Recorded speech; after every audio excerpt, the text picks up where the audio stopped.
Jesus, I surrender, surrender, surrender to your will,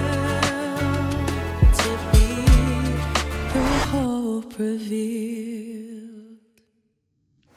အရှိတောင်အရှမှာကက်တင်ချင်းတက်အသင်းတော်ကအရေးပါတဲ့အရာတွေကိုထိုင်းနိုင်ငံမှာလှုပ်ဆောင်နေဆဲဖြစ်ပြီးတော့ territory အတွင်းသာသနာနယ်မြေများအားဂယုဏနဲ့ခံနိုင်ရတို့ဖြင့်ကက်တင်ချင်းတက်နဲ့အတူလက်တွဲလျှောက်လန်းနေပြီဖြစ်ပါတယ်။အားနည်းသောအတိုင်းဝိုင်းရှိမိသားစုများထံသို့မျှော်လင့်ခြင်းနဲ့ပျော်ရွှင်ခြင်းကိုတည်ဆောင်လာတယ်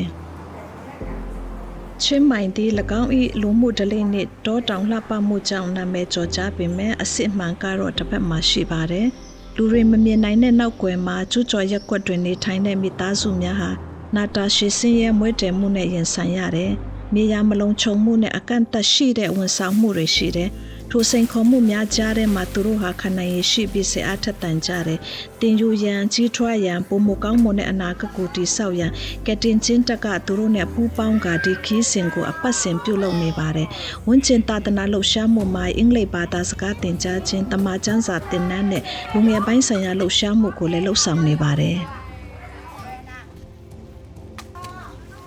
နိုင်ငံမှာရင်ဆိုင်ရတဲ့အရေးတကြီးစိန်ခေါ်မှုတွေတဲကတစ်ခုကတော့မိဘမဲ့ကေဟာတွေမှာထားရှိတဲ့ကလေးအရေးအတွက်များပြားခြင်းဖြစ်ပြီးတော့သူတို့ဟာအမှန်တကယ်မိဘမရှိတဲ့သူများမဟုတ်ဘူးဒါပေမဲ့ပြင်းထန်တဲ့ဖြစ်အားကြောင့်သူတို့မိသားစုရဲ့ပြုစုဆောင်ရှောက်နိုင်မှုမှာအားနည်းခြင်းကြောင့်ဖြစ်တယ်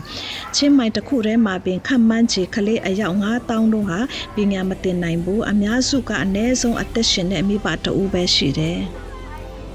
လိုအပ်နေသောမိသားစုများနဲ့ကလေးများကိုပံ့ပိုးရန်တင်းရဲ့တပတ်လစာကိုပေးလိုရန်ကျွန်ုပ်နှိုးဆော်ပါတယ်။တင်းရဲ့အလူငွေအဖြစ်ချမ်းမိုင်ဘန်ကောက်နဲ့ချမ်းရိုင်မှာရှိတဲ့သူတွေကိုပိုကောင်းတဲ့အနာဂတ်မျှော်လင့်ခြင်းနဲ့အခွင့်အရေးကိုဖန်တီးပေးမှာဖြစ်တယ်။မကြာခင်မှာအစီအစဉ်တစ်ကိုစတင်လှုပ်ဆောင်ရန်ရှိတယ်။လုံးသားမှအရင်ခံလက်ပေးလိုပါ။တင်းရဲ့ဂယုဏတရားကအသက်ပေါင်းများစွာကိုပြောင်းလဲစေမယ်။တင်းရဲ့ရရောမှုအတွက်ကျေးဇူးများစွာတင်ပါတယ်။